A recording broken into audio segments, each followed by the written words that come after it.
하나님의 말씀 보시겠습니다. 오늘 우리에게 주시는 하나님의 말씀은 신약성경 마가복음 12장 28절부터 34절에 있는 말씀입니다.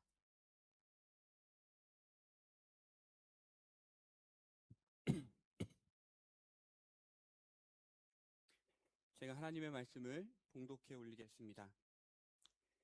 서기관 중 한 사람이 그들이 변론하는 것을 듣고 예수께서 잘 대답하신 줄 알고 나와 묻되 모든 계명 중에 첫째가 무엇이니까? 예수께서 대답하시되 첫째는 이것이니 이스라엘아 들으라. 주 곧 우리 하나님은 유일한 주시라. 내 마음을 다하고 목숨을 다하고 뜻을 다하고 힘을 다하여 주 너의 하나님을 사랑하라 하신 것이요. 둘째는 이것이니 내 이웃을 내 자신과 같이 사랑하라 하신 것이라.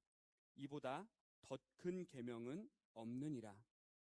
서기관이 이르되 선생님이여 옳소이다. 하나님은 한 분이시오 그 외에 다른 이가 없다 하신 말씀이 참이니이다. 또 마음을 다하고 지혜를 다하고 힘을 다하여 하나님을 사랑하는 것과 또 이웃을 자기 자신과 같이 사랑하는 것이 전제로 드리는 모든 번제물과 기타 제물보다 나으니이다. 예수께서 그가 지혜 있게 대답함을 보시고 이르시되 내가 하나님 나라에서 멀지 않도다 하시니 그 후에 감히 묻는 자가 없더라. 아멘.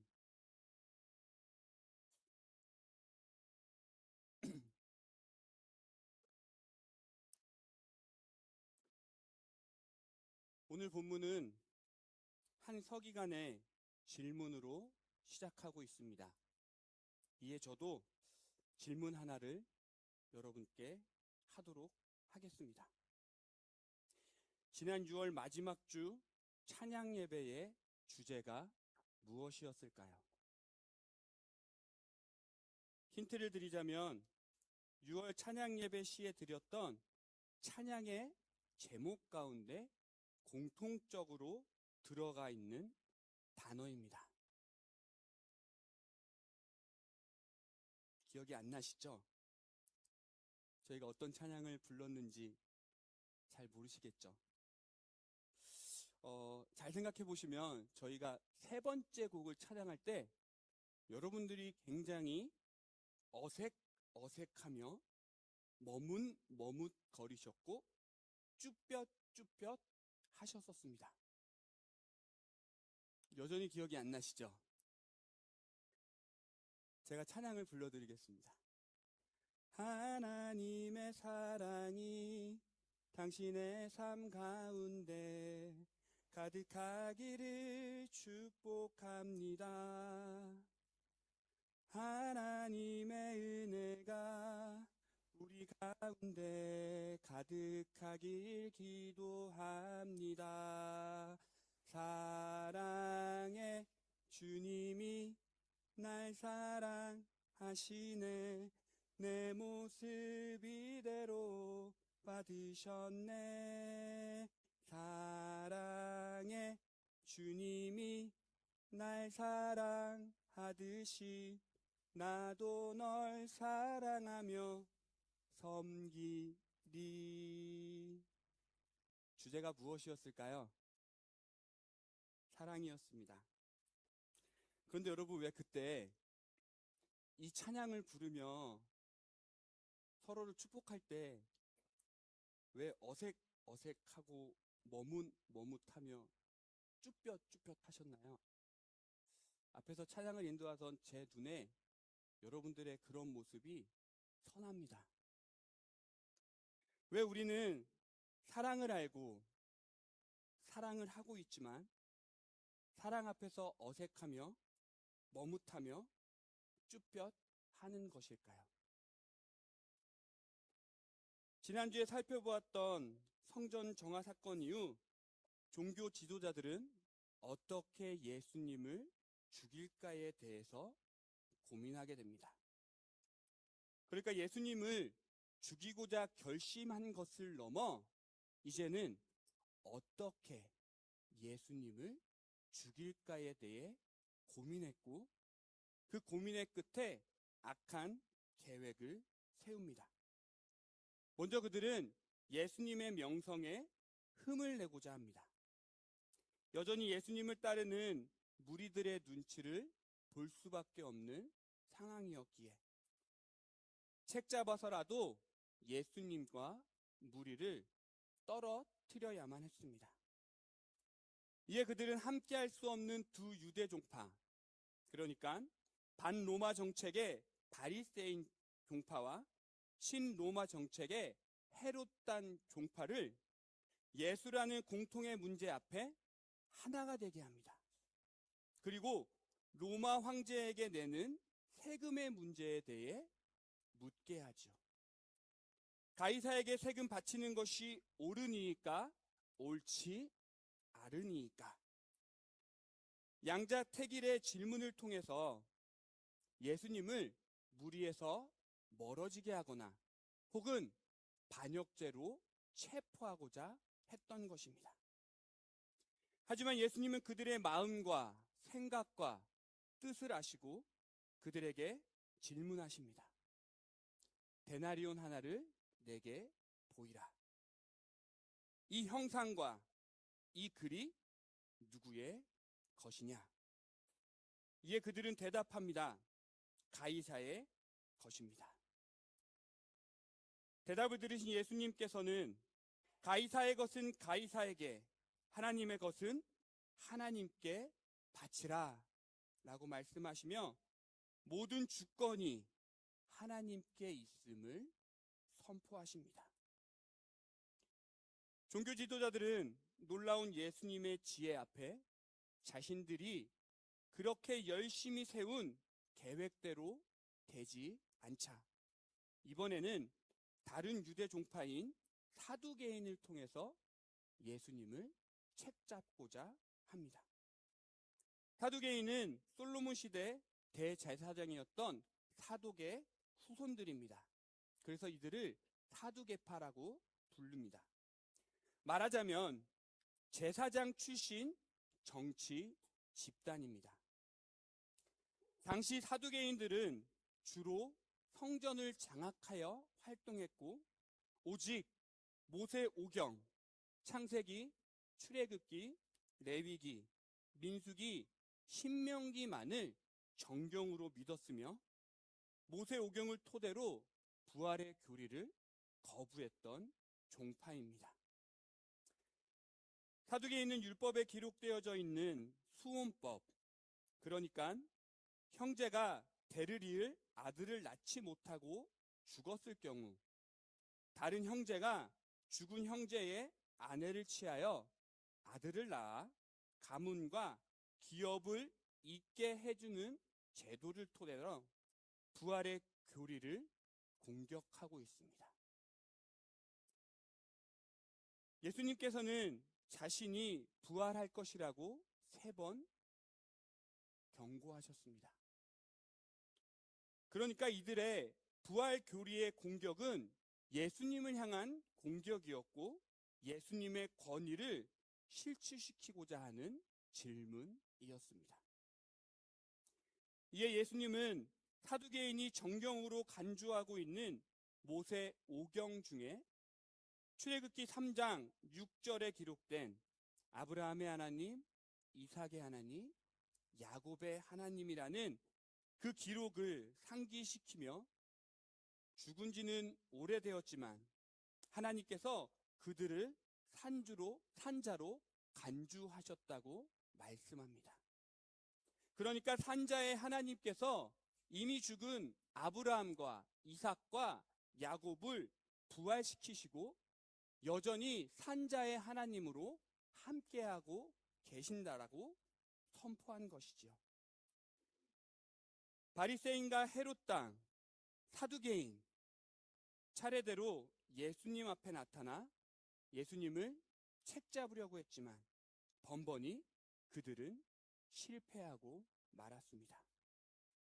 그리고 이제 잠시 잊고 있었던 다른 유대 종파가 등장합니다. 바로 오늘 본문에 기록되어져 있는 서기관입니다. 성경은 서기관이라는 사람을 대부분 예수님의 적대자로 기록하고 있습니다. 서기관들은 평생 성경을 연구했다라는, 자신들이 그 누구보다 성경을 잘 알고 있다라는 자부심으로 교만하게 살았던 자들입니다. 마가복음 12장 38절부터 40절은 당시 서기관이 어떠한 행실로 살아가고 있었는지를 적나라하게 기록하고 있습니다. 들어보십시오. 예수께서 가르치실 때에 이르시되 긴 옷을 입고 다니는 것과 시장에서 문안받는 것과 회당의 높은 자리와 잔치의 윗자리를 원하는 서기관들을 삼가라. 그들은 가부의 가산을 삼키며 외식으로 길게 기도하는 자니 그 받는 판결이 더욱 중하리라 하시니라. 당시 그들의 행실은 긴 옷을 입어 자신의 신분을 과시했습니다. 사람들로부터 문안을 받음을 통해 자신이 인정받고 있다라는 사실을 즐겼습니다. 명예로운 자리에 앉는 것을 당연시 여겼고 사회적 약자인 가부의 재산을 집어삼키는 탐욕스러운 자들이었습니다.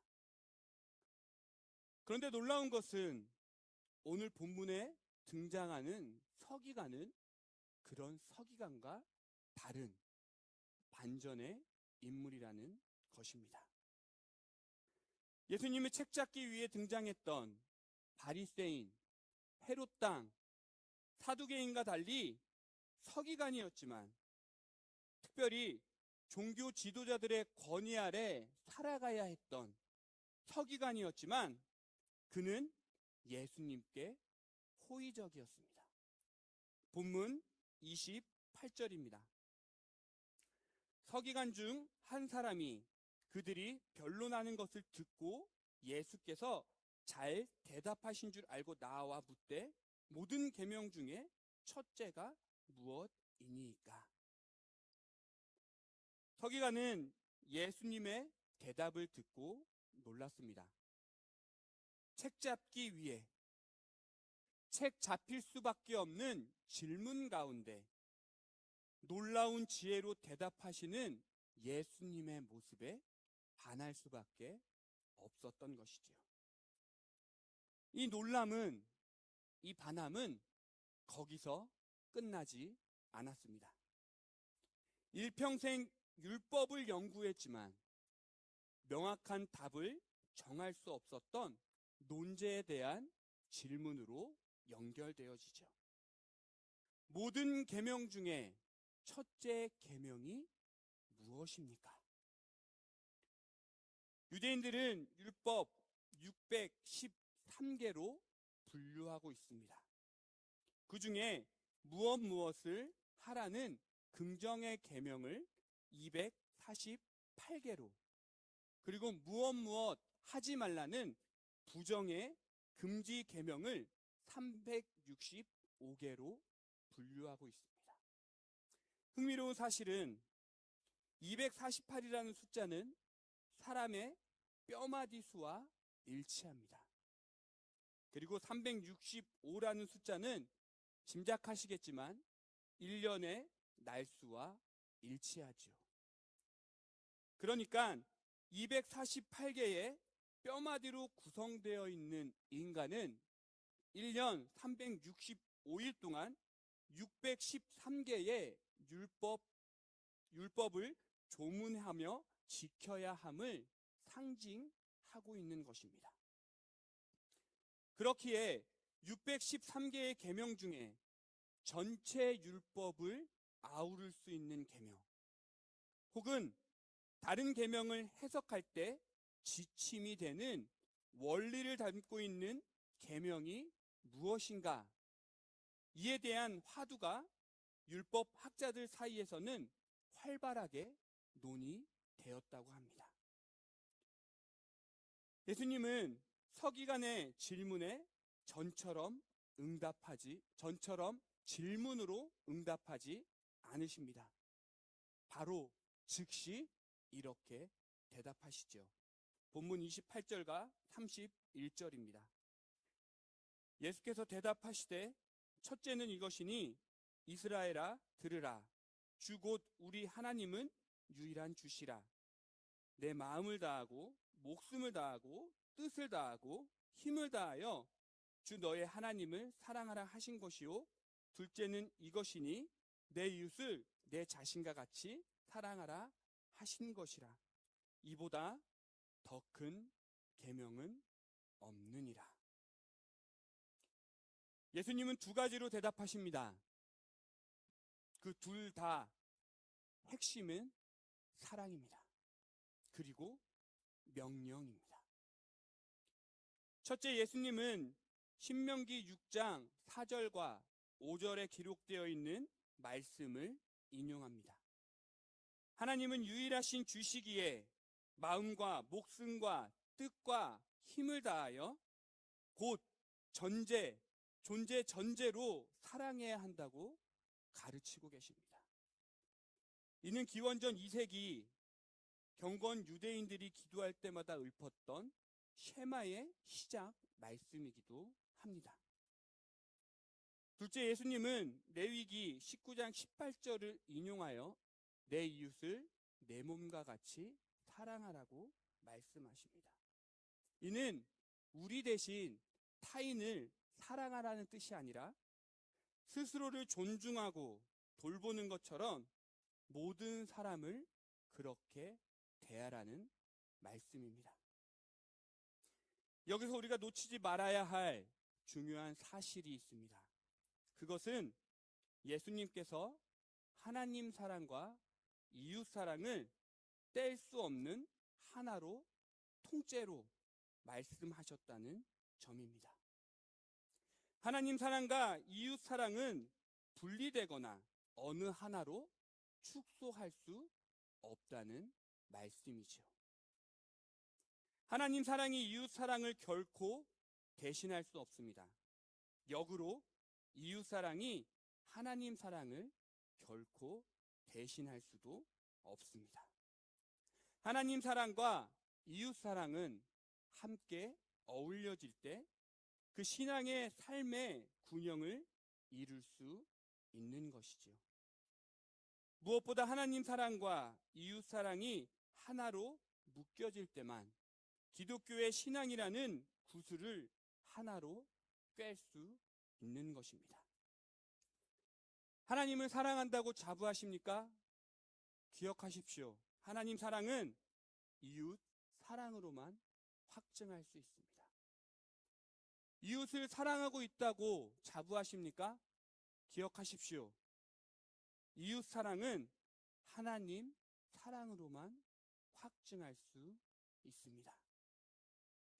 하나님의 사랑은 반드시 이웃 사랑으로 확장되어져야 합니다. 이웃 사랑은 반드시 하나님 사랑으로 연결되어져야 합니다. 하나님 사랑과 이웃 사랑, 이 둘이 만나 십자가를 이루기 때문이죠. 예수님께서 보여주신 십자가 사랑은 하나님 사랑과 이웃 사랑이 절묘하게 만나는 귀한 사랑입니다.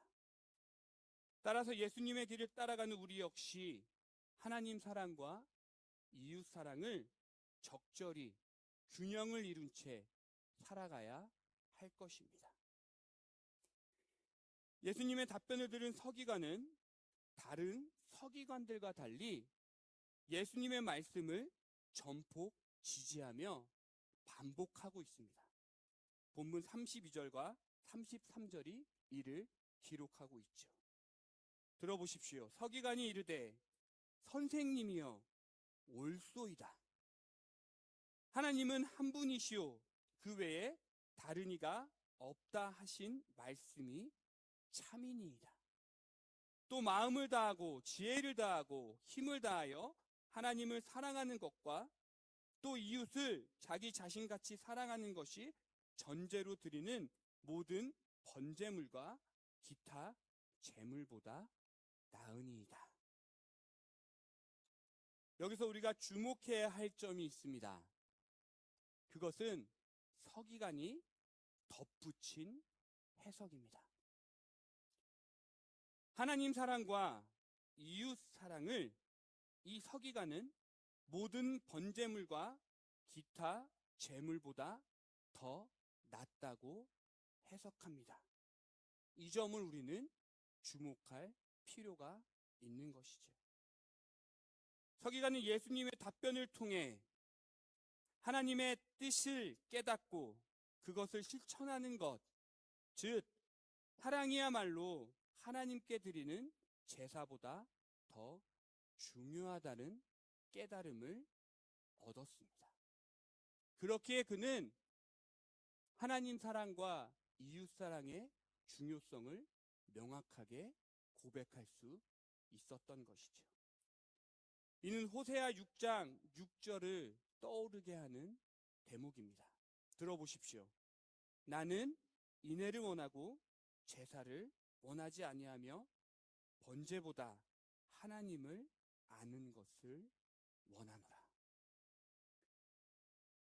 물론 희생제사가 무의미하고 무가치하다는 말씀이 아닙니다. 이것은 신앙생활에서 중요하고 우선해야 할 것이 무엇인지를 밝히는 말씀입니다.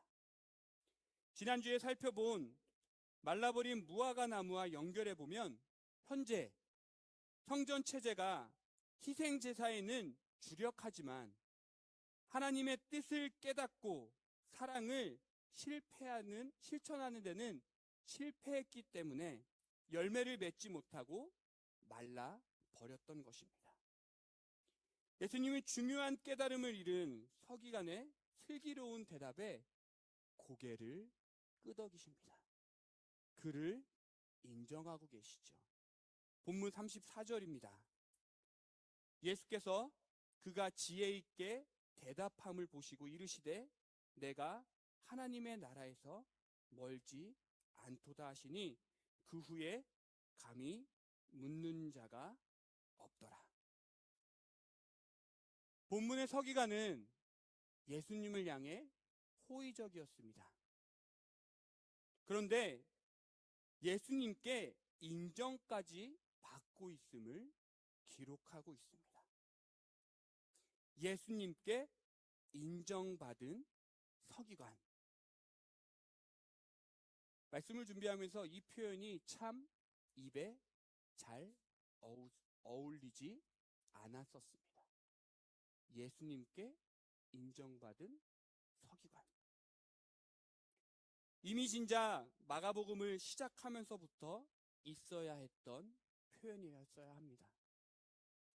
예수님께 인정받고 예수님을 인정하여 예수님을 따른 바리새인.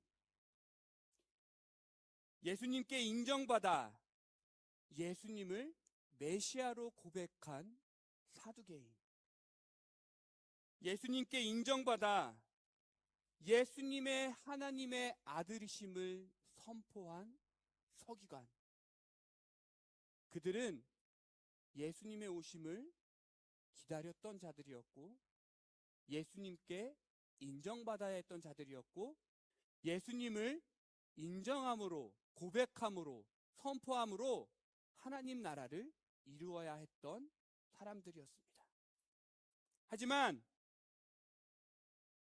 예수님을 인정할 수 없었던 그들이었죠. 마가복음 12장이 돼서야 예수님께 인정받은 서기관이 등장하고 있습니다.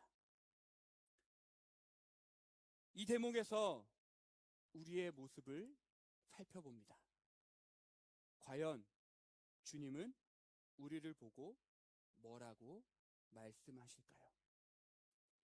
작은 모욕과 비난에도 속상해하며 변명하려고 애쓰고 예수님의 제자를 자칭하지만 여전히 말과 행실과 마음에 사랑이 없는 우리의 모습을 보고 하나님의 나라에서 멀지 않도다라고 주님이 우리에게 말씀하실까요?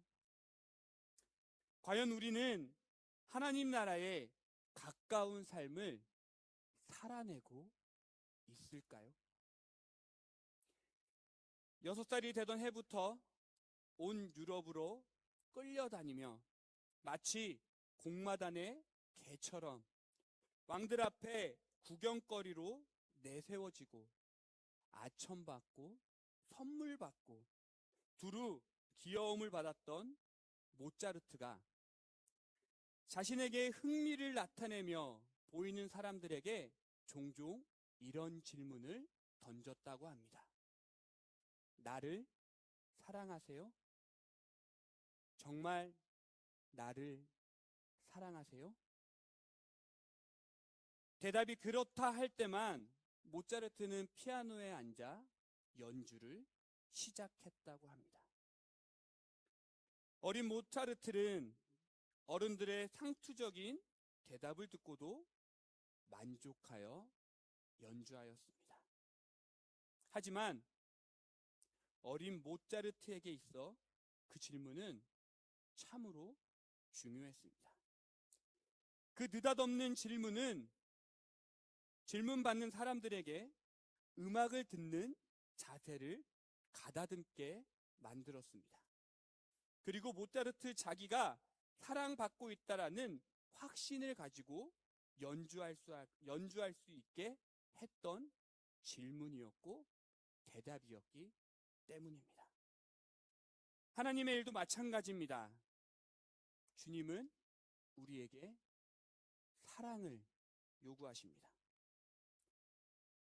주님을 사랑해야 우리가 그분의 일을 이해할 수 있게 됩니다.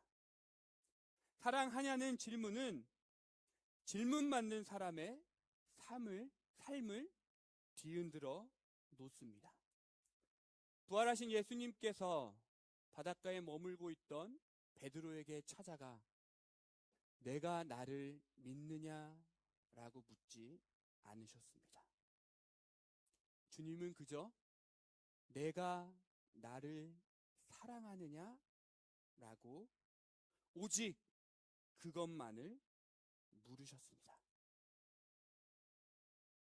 지난주 우리는 거룩한 성전인 우리 안에 종말되어야 할 성전의 모습은 무엇이며 회복되어져야 할 성전의 모습은 무엇인지에 대해 말씀을 통해 살펴보았습니다.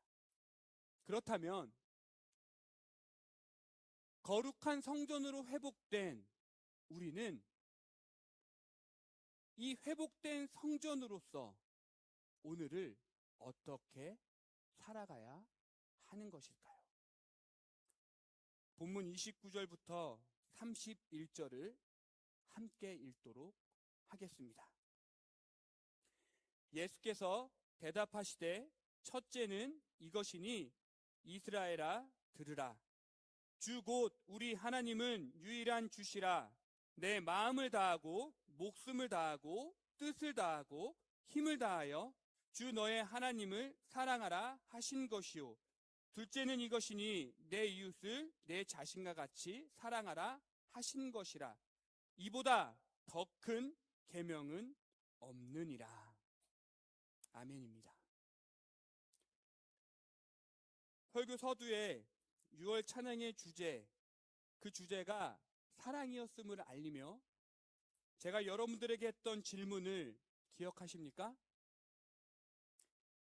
우리는 사랑을 알고 사랑을 하지만 왜 사랑 앞에서 어색하며 머뭇하며 쭈뼛하고 있는 것일까요? 저는 축하받는 것이 어색한 사람입니다.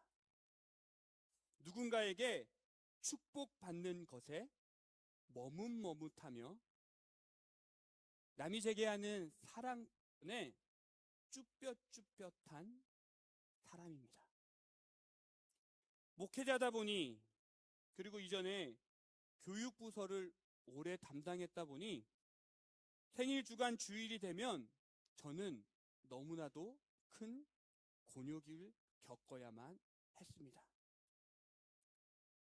극내향인인 제가 많은 사람들 앞에 축하를 받으며 축복을 받으며 사랑을 받는 것이 얼마나 어색하고 얼마나 머뭇하며 얼마나 쭈뼛했겠습니까? 한때 저는 다른 사람이 버스 하차벨을 누르지 않으면 눈치가 보여 다음 정거장에 내려 집까지 걸어갔던 사람입니다. 선생님께 질문이 있어도 수업 시간에 손 한 번 들어본 적 없는 학생이었고, 친구가 늦으니 먼저 약속 장소에 들어가 있으라고 해도 불편해서 문 앞에서 친구가 올 때까지 기다렸던 성격을 가지고 있습니다. 찬양 인도자로서 여러분들을 향해 서로 축복하며 찬양할까요? 서로 바라보며 찬양할까요? 서로 사랑 고백해볼까요? 라고 권하기는 하지만 찬양의 자리에서는 그 시간만큼은 피하고 싶고 어색해하며 머뭇하며 쭈뼛함에 견디기 힘들어하는 것이 저입니다. 이런 모습을 가진 제게 오늘 본문은 사랑하라 라는 명령을 넘어 그 반대로 제가 사랑받는 자임을 깨닫게 하였습니다. 하나님을 사랑하라는 명령은 우리가 사랑받은 존재임을 증명하기 때문입니다. 이웃을 사랑하라는 명령은 이웃에게 우리가 사랑을 받을 가치가 있는 존재임을 증명하는 말씀이기 때문입니다. 그렇습니다. 오늘 주님이 우리에게 말씀하셨듯 우리는 사랑해야 합니다. 하지만 기억하십시오. 우리는 사랑받아야 합니다. 사랑하라는 말씀은 나에게 주어진 명령이기도 하지만 나와 함께하는 이웃들에게 전해진 명령이기도 하기 때문입니다. 사랑하는 파리장로교회 성도 여러분, 하나님의 나라에 이르는 길은 사랑밖에 없습니다. 사랑 외에는 없습니다. 하지만 우리는 여전히 사랑을 잘 하지도 사랑을 잘 받지도 못합니다. 여전히 어색해하며 머뭇거리고 쭈뼛합니다. 그러나 우리는 하나님의 사랑을 통해 회복된 성전입니다. 사랑할 수 있고 사랑받을 수 있는 하나님의 백성입니다. 마음껏 사랑하십시오. 목숨을 걸고 사랑하십시오. 뜻과 힘을 다해 사랑하시길 바랍니다. 그리고 마음껏 사랑받으십시오. 목숨을 다한 사랑이 나에게 임하였음을 기억하십시오. 힘을 다해 뜻을 다해 나에게 주는 그 사랑을 잘 받아서 그 사랑으로 살아가시는 저와 여러분이 되기를 바랍니다. 기도하겠습니다. 그렇습니다, 주님. 주님이 우리에게 주신 모든 말씀 가운데 첫째는 사랑입니다. 우리가 사랑해야 하며 우리가 사랑으로 나아가야 하며 우리가 사랑의 열매를 맺어야 합니다. 우리가 사랑받음이 합당하며 사랑받는 존재이며 받은 사랑으로 누리며 나아가야 함이 마땅합니다. 오늘 말씀을 통해 우리를 사랑한다고 말씀하십니다. 그리고 그 말씀을 통해 내가 사랑해야 함을 말씀하십니다. 그 말씀을 붙들고 마음껏 그리고 뜻을 다해 목숨을 다해 힘을 다해 사랑하고 사랑받는 저희들 될 수 있도록 주님이 인도하여 주옵소서. 예수 그리스도의 이름으로 기도하옵나이다. 아멘.